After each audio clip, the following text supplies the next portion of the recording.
வணக்கம் நண்பர்களே, welcome to சாம்தேவ்ஸ் kitchen. நம்ம ஞாயிற்றுக்கிழமை இன்றைக்கி மீன் வாங்கியிருந்தோம். சரி, அதை வச்சு ஒரு குழம்பு போட்டுருவோம் அப்படின்னு சொல்லிட்டு சரி வாங்க பார்ப்போம். அதுக்கு ஃபஸ்ட்டு மசாலா அரைக்கிறதுக்கு ஒரு கடாயில் 2 டேபிள் ஸ்பூன் எண்ணெய் விட்டு 1/4 கிலோ அளவுக்கு சின்ன வெங்காயம் எடுத்துக்கலாம்.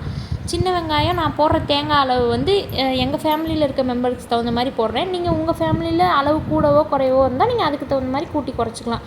அது கூடவே ஒரு 2 கொத்து கருவேப்பிலை எடுத்து வதக்கிக்கலாம்.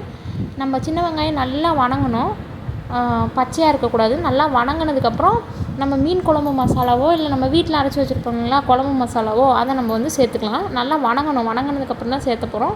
ஒரு 2லேருந்து 3 டேபிள் ஸ்பூன் காரத்துக்கு தகுந்த மாதிரி சேர்த்துட்டு அரை மூடி தேங்காய் உடச்சி இதோட சேர்த்து கிளறி வச்சிடலாம். இப்போ நம்ம ஒரு கடாயில் எண்ணெய் வச்சு கடுகு, கடலைப்பருப்பு, வெந்தயம் போட்டு மீன் குழம்புக்கு தாளிப்பு ஏற்பாடு பண்ணிக்கிறோம். இப்போ இந்த ஸ்டேஜில் பார்த்திங்கன்னா இது கூடவும் நம்ம ஒரு 10 பல் சின்ன வெங்காயம், 10 பல் பூண்டு, கருவேப்பிலை, ஒரு கீரின பச்சை மிளகாய் சேர்த்துக்கலாம். இது வந்து மீன் குழம்பு தாளிப்புக்கு. இது நல்லா தாளித்து வணங்கட்டும். இப்போ நம்ம அங்கே வந்து நம்ம செஞ்சு வச்சுருந்த மசாலாவில் வந்து ஒரு 2 தக்காளி சேர்த்து நம்ம அந்த மசாலாவோடையே அரைச்சிக்க போகிறோம். தனியாக கொஞ்சம் புளி ஊற வச்சுருங்க, புளி தண்ணி சேர்த்துக்கிறதுக்காக. நம்ம சின்ன வெங்காயம், கருவேப்பிலை, நம்ம குழம்பு மிளகாத்தூள், தேங்காய், இந்த 4 இன்க்ரீடியன்ட் மட்டும்தான் நம்ம அதில் சேர்த்துருக்கோம். அதோட ஒரு 2 சின்ன சைஸ் தக்காளி, இல்லை பெருசாக இருந்தால் ஒரு பெரிய சைஸ் தக்காளி சேர்த்து நம்ம வந்து அரைச்சி பேஸ்ட்டாக இதில் கலந்துக்க போகிறோம். இப்போ இது நல்லா வணங்கட்டும். வெங்காயம், தக்காளி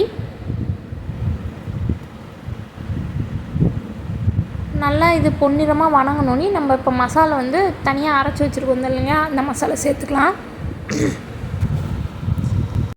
இப்போ நம்ம மசாலா சேர்த்துட்டோம். இந்த அளவுக்கு நைஸாக அரைச்சிக்கணும். நம்ம வந்து 2 ட்ரிப்பாக இந்த மசாலா அரைச்சி சேர்த்துட்டு இது கூடவே இந்த குழம்புக்கு தேவையான அளவு வந்து உப்பு சேர்த்துக்கலாம். புளி தனியாக கரைச்சி வச்சுருந்தோம் இல்லைங்களா, புளி தண்ணி கொஞ்சம் சேர்த்துக்கலாம்.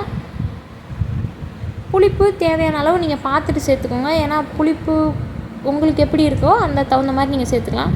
மசாலாவை நல்லா ஊற்றிட்டு பார்த்திங்கன்னா இந்த பத்துக்கு திக்காக இருக்கும். நம்ம இப்படியே விடக்கூடாது. நம்ம கொதிக்க விட்றனால ஒரு 2லேருந்து 3 டம்ளர் தண்ணி சேர்த்துக்கலாம்.